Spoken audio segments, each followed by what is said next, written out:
This is Carl at National RV Detroit, and I'm going to walk you through this 2019 Keystone Bullet Ultralight, model number 261 RBS. Okay, so here I am on the door side rear corner of the trailer, and as you can see, you have a refrigerator and a pull-out 2-burner cooktop.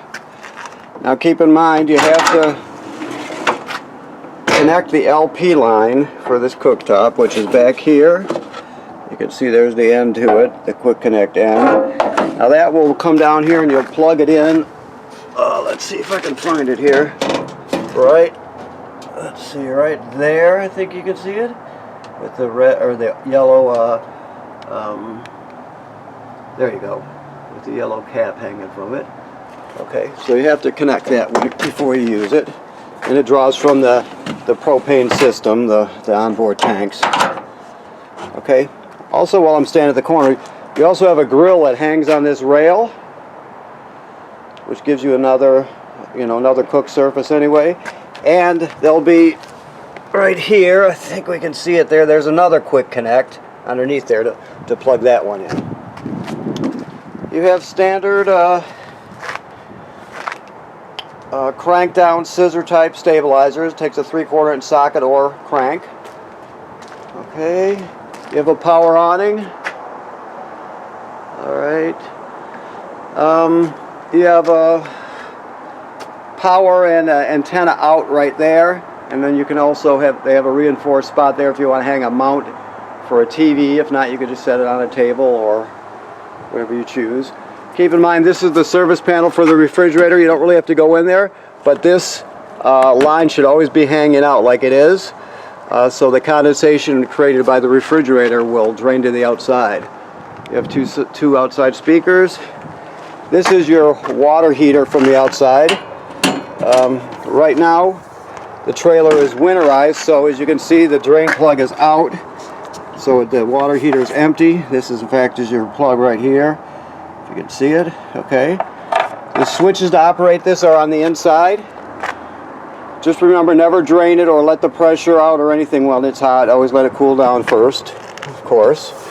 And never run it dry. Like right now it's dry because the water's been drained out of it. So always make sure there's water in the tank before you turn on gas or electricity to heat it. Okay, pass-through storage. This is a crank. You get two for some reason, but those are both the same size. 3/4 inch cranks. It's your dump hose. Also, your 3/4 inch crank, this is your power tongue jack right here. Right? So if you were to pull this cap, this rubber plug off right here, you can actually put that crank on there and crank this manually if it happens to fail. So you can always get yourself out of trouble. Also, you have two full LP tanks here, a deep cycle marine battery. All right. Let's see here. What am I missing?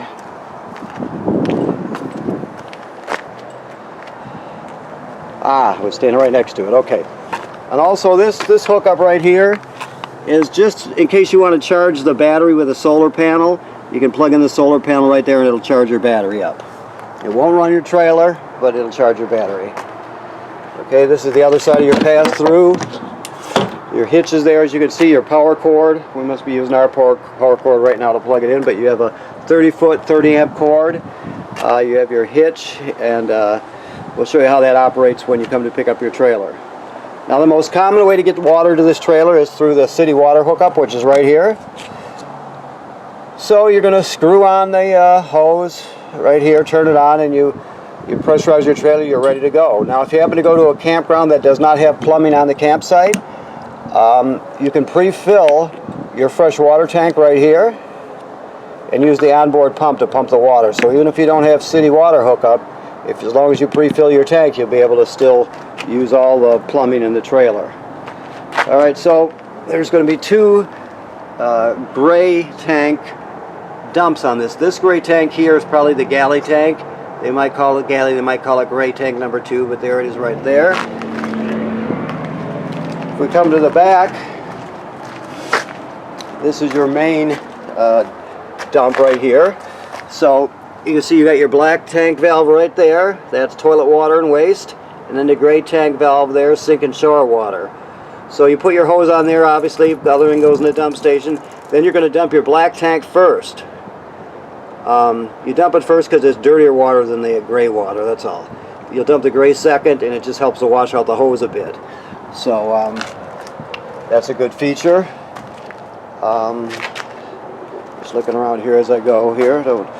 So yeah, you're not plugged in right now. So the plug I showed you, or inside the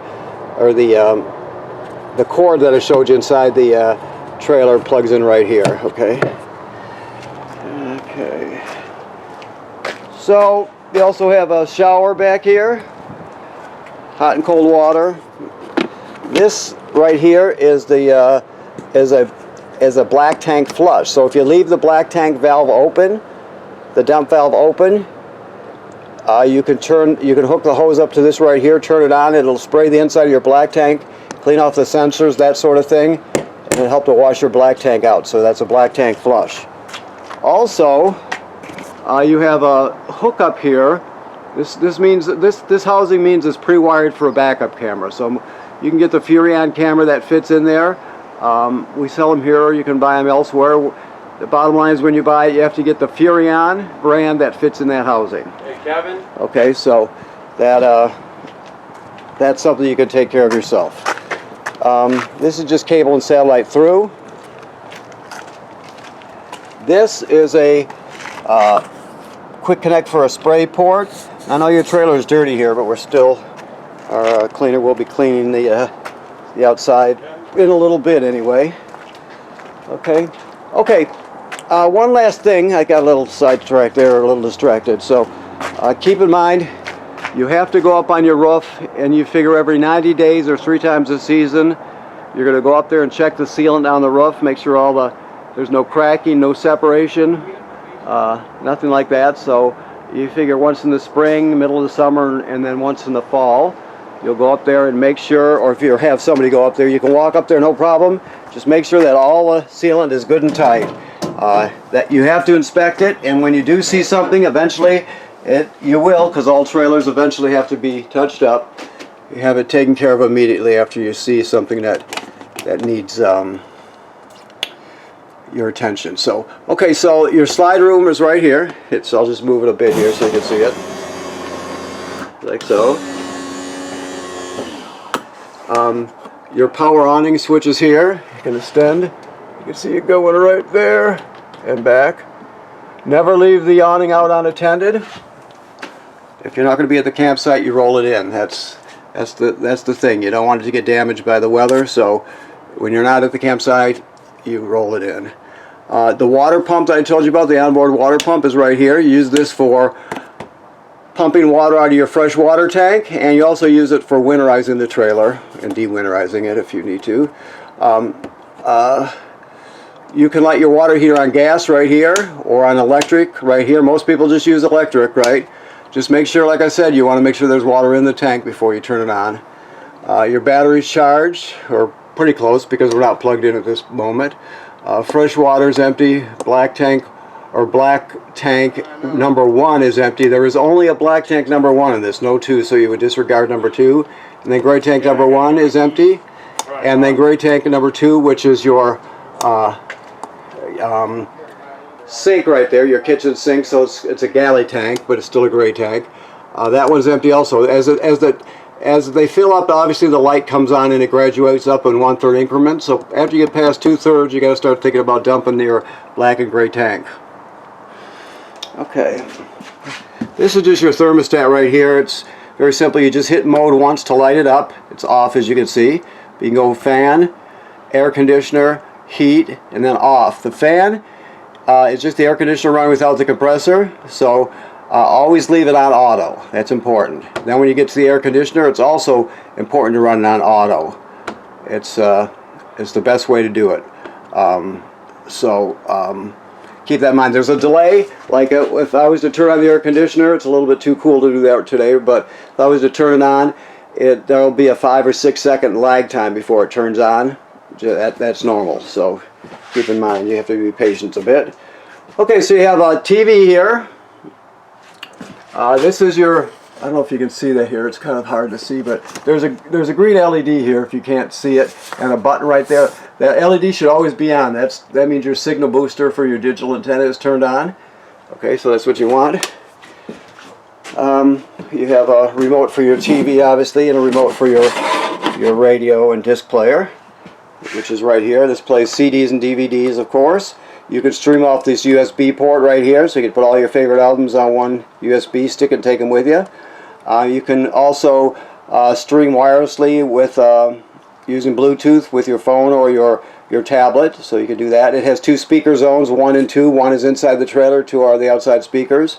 So there's a lot you can do with it, especially considering you're camping. So you pretty much got everything you need.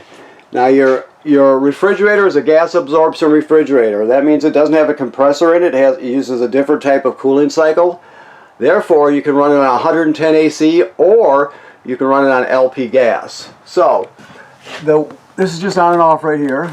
Then you have to choose the source, which is, or the mode, which is auto. Auto means electric. The reason they call it auto is because it automatically seeks out electricity, and if it can't find it, it'll automatically switch over to gas. Or let's say you have a power failure during the day when you're out adventuring somewhere. It'll sense it and automatically switch from electric to gas, and keep your food from spoiling. So auto is where you're going to normally have it. You can dedicate it to gas like that, but keep it, if it can't find 110 AC, it's automatically going to switch to gas anyway. The only other thing to know about this is this deal right here, which is called a thermistor. Okay, so this thermistor sets the temperature. So you can see on this sticker here, the higher you go with it, the cooler it is, warmer, lower. So you just want to have this so the wires taunt, about right like that. So that would be up all the way. That's generally where you're going to keep it. There'll be some times if it's cold outside you might have to back it off a bit, but generally speaking you're going to have it up all the way. That's the most common thing. Okay, your microwave works like any other microwave. Your range vent hood, it's got a fan obviously and a light also. Okay, so your range here, you sparks a light. I don't know if he's got the gas turned on right now or not. We'll find out here. Yeah, he does. So you spark this by turning this clockwise. Let me get this off here. Like so. So that's pretty straightforward. The thing about the oven, you need a lighter, a grill lighter to light it. So keep in mind there's a pilot light all the way to the back there. Right? So you need a lighter with a long neck to light it. So what you'll do is you go to the oven knob, you go to pilot, then you're going to depress it and hold it in. Keep it depressed. With the other hand, you'll light the pilot light. After it lights, you still continue to hold this in for another 10 seconds or so to heat it up. Then you go to operating temperature and it cycles as an oven does. Once you shut it off, the flame goes out, of course, but so does the pilot light. So you have to relight the pilot light each time you use the oven. Make sure you always travel with this glass top shut. Don't ever leave it up. Alright, so let's see what else we have here. Okay, this device here is your power converter.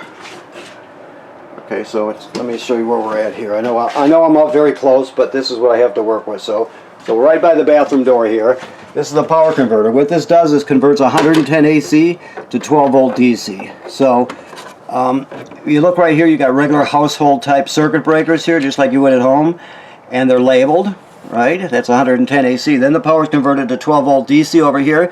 You have 12 volt fuses, and they're labeled. If any of them were to blow, they'll actually light up, and you can see them through this tinted plastic here, so you would know.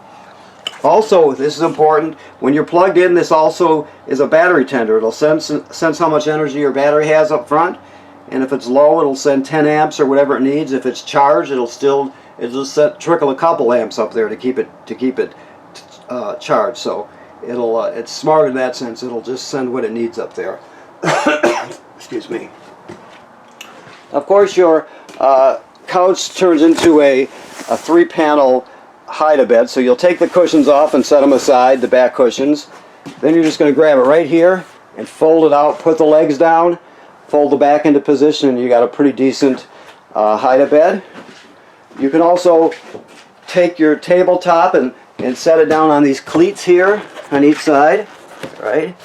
And then use the cushions to fill in the space, and you have another bed there. Okay, this is your grill that hangs on the back. All right, also underneath your bed in the foot locker underneath there's the LP line that goes with it. I just looked at it a minute ago, so it's in there. Emergency windows, very simply, just push it through, all the way through, and then you would just grab a hold of this tab and pull the screen out, and then you can exit out that way in case of an emergency. You also can hang a TV in here in the bedroom. There's a backer plate right here, so you can put a bracket there, and there's antenna and power. Alrighty.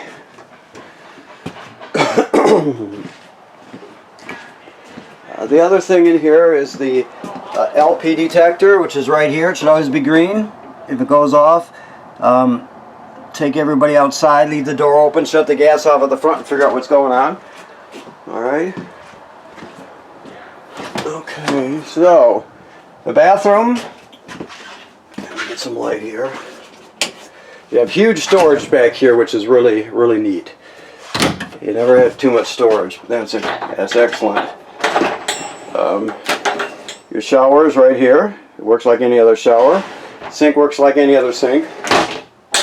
Keep in mind that's a GFCI plug right there. All the plugs in the trailer, including the one on the outside, are wired through a GFCI. So they'll always, if you're using the plug outside on a coffee pot and it blows, or what am I saying? let me restart. If you're using a coffee pot outside and it trips, you can reset it in here. Okay, that's what I was trying to say. I think that's right. All right. So the other thing to know is the toilet. Now, when you refer to it as empty or dry, they're talking about the black tank, which is directly underneath. So you can see I opened the trap there. That's the black tank, right? So right now it's empty. So what you have to remember is you have to have water and chemical in this toilet before you use it. When I say in the toilet, we're talking about the black tank below it. All right, that's your flush pedal right there. So basically, you'll hook up your water, your power at the campsite when you arrive. Then you'll come in here and you'll take your chemical, whichever brand you use. You'll put one dose right in the bowl there. Then, because the water's hooked up, you'll step on the flush pedal, and water comes swirling out, flush the chemical into the tank, and you'll stand here long enough to put about a gallon or so of water in the tank. Doesn't have to be exact by any means. You just have to have some water and chemical in there to start using it. Otherwise, the smell will be something. Well, let's put it this way: you won't do it twice if you do it. So you always want some water in there and the chemical. Alrighty. So I think that's about it then. Let me just look around here. I think I got everything covered here. Yes, I believe so. Okay. Well, I want to thank you for purchasing your trailer here at National RV Detroit. If you have any questions or issues, you let us know and we'll take care of you. Remember what I told you about inspecting the roof and the seals. Everybody who owns a trailer needs to do that. That's part of owning it. Unfortunately, a lot of people who own them don't do that, but it's very important to check it out and keep maintenance up on it. So, okay, thank you very much.